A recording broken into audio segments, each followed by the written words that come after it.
आता आपल्या नगरपालिकेच्या अंडर लावायचे झाडं. सध्या तर ह्या रोडनं दोन्हीकून झाडं लावायचे. तर रस्ता 60 फूट रोड आहे, पण या नालीमधून पलीकडे आता पाईप घ्यायचा आहे.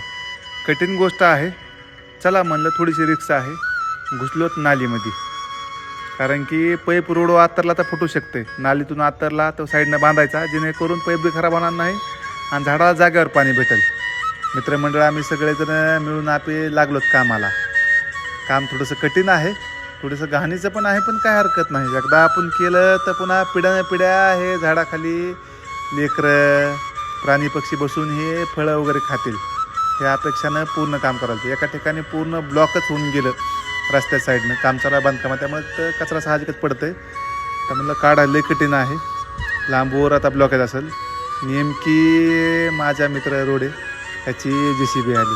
काय म्हणलं निसर्गाला महागावन तू लगेच समोर यावा, ते मला लगेच सर काढून देतो. त्याला गडबड होती, पण ते काढूनच पुढे गेला.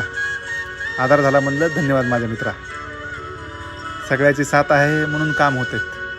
आता सरासरी नाही म्हणलं तरी 500 मीटर पहिला पाईप आणि दुसरा 500 मीटर आहे, म्हणजे 1000 मीटर आहे.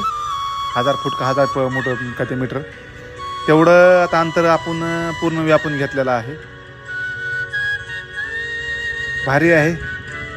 करायचं तर मन लावून करायचं, नुकसान नाही झालं पाहिजे. आता रोज पोलिटिशियन जसा वेळ भेटेल तसं हे काम चालू आहे. एका दिवशी सगळं काम होणार नाही, रविवारी जास्त काम होते. ह्याच्यामध्ये कुणीच ओरिजिनल शेतकरी नाही ना, कुणीच ओरिजिनल मेकॅनिकल नाही, पण प्रयोगशील आहेत आपण. जाळून वगैरे जॉईंट करणे.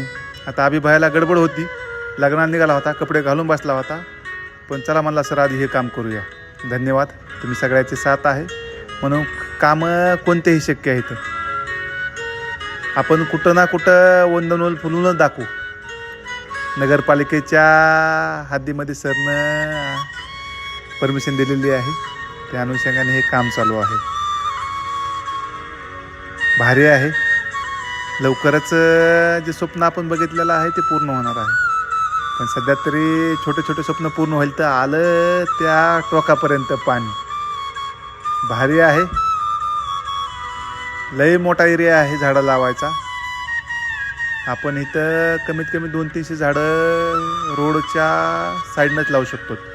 पुन्हा ओपन पेस आहेत, पुन्हा भरपूर जागा आहेत, भरपूर रोड आहेत. जास्तीत जास्त आपण फळाचे लावू, जेणेकरून प्राणी पक्ष्यांना हे खायला होईल, माणसाला पण खायला होईल. मोठा एरिया आहे. अशीच साथ द्या. आपण काहीतरी निसर्गासाठी 100% करून जाऊ. आज सरासरी एक खर्च 13-14 हजार रुपये आला. तुमचेच पैसे आहेत, तुमच्या सहकार्यानं जास्तीत जास्त काम चालू आहे. ओके, धन्यवाद. काही नवं असेल तर अजून कळवत राहील.